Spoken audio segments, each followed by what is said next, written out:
Hi dears, എല്ലാവർക്കും KP ടേസ്റ്റിൻ്റെ പുതിയൊരു വീഡിയോയിലേക്ക് സ്വാഗതം. ഇന്ന് നമുക്ക് ചുരങ്ങ വെച്ചുകൊണ്ട് സൂപ്പർ ടേസ്റ്റുള്ള ഒരു ഒഴിച്ചുകറി ചോറിന് വേണ്ടി ഉണ്ടാക്കിയാലോ.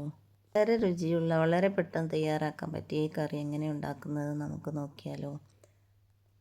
അതിനുവേണ്ടി ഞാനിവിടെ ഒരു വലിയ ചുരങ്ങ എടുത്തിട്ടുണ്ട്. അത് നമുക്കിങ്ങനെ തൊലിയൊക്കെ ചെത്തിക്കളയാം. ഈ രീതിയിൽ ചുരങ്ങാക്കറി ഉണ്ടാക്കിയാൽ നമുക്ക് ചോറ് എത്ര വേണമെങ്കിലും കഴിച്ചു പോകും. ഏത് ഫുഡിൻ്റെ കൂടെയും നമുക്കിത് ഒരു നല്ല കോമ്പിനേഷനായിട്ട് ഉപയോഗിക്കാം. നല്ല പോഷകമൂല്യമുള്ള ഈ ചുരങ്ങാക്കറി എല്ലാവരും ഇതുപോലെ ഒന്ന് ഉണ്ടാക്കി നോക്കൂ.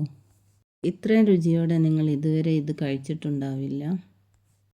ചോറിനും ചപ്പാത്തിക്കും തേങ്ങ അരക്കാതെ വളരെ എളുപ്പത്തിൽ ഉണ്ടാക്കാൻ പറ്റിയ ഒരു കിടിലൻ കറിയാണിത്.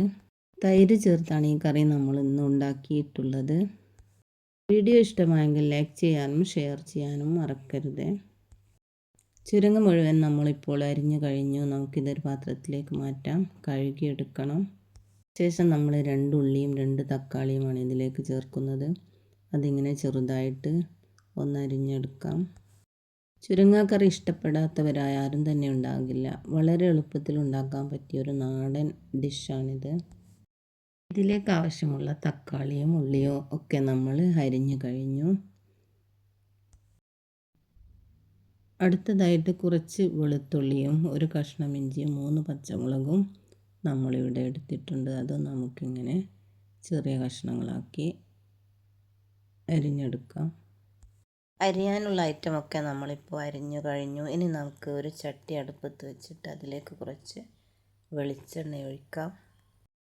ആദ്യം തന്നെ നമുക്ക് അരിഞ്ഞു വെച്ച ഇഞ്ചിയും വെളുത്തുള്ളിയും പച്ചമുളകും അതിലേക്ക് ചേർത്ത് ഒപ്പം തന്നെ ഉള്ളി അരിഞ്ഞതും കൂടി അതിലേക്ക് ചേർത്തിട്ട് നമുക്കൊന്ന് ഇങ്ങനെ നല്ല രീതിയിൽ വാട്ടിയെടുക്കാം.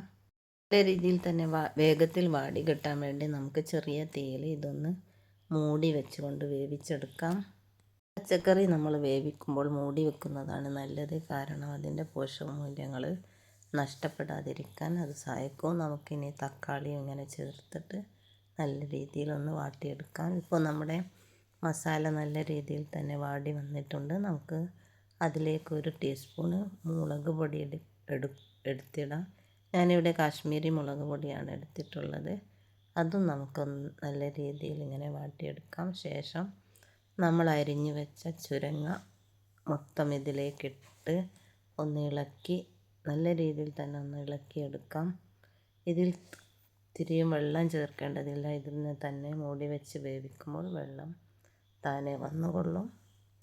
ഇതൊന്ന് നല്ല രീതിയിലൊന്ന് വെന്ത് കിട്ടാൻ നമുക്ക് മൂടി വെച്ച് വേവിക്കാം. ഇതിലേക്ക് ആവശ്യമായിട്ട് ഉപ്പ് നമ്മൾ ഇതുവരെ ചേർത്തിട്ടില്ല. നമുക്കിതിലേക്ക് കുറച്ച് ഉപ്പ് ചേർക്കാം. അവസാനമായിട്ട് നമുക്കിതിലേക്ക് 1 കപ്പ് തൈരും കൂടി ഞാനിവിടെ ചേർക്കുന്നുണ്ട്.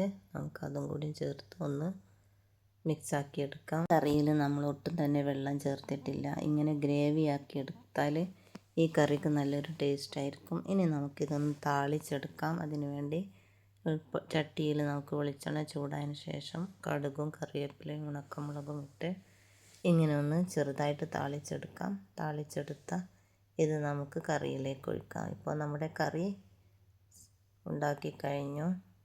ഇൻഷാ അല്ലാഹ് മറ്റൊരു വീഡിയോയുമായി വരുന്നത് വരേക്കും എല്ലാവർക്കും താങ്ക് യു ഫോർ വാച്ചിങ്.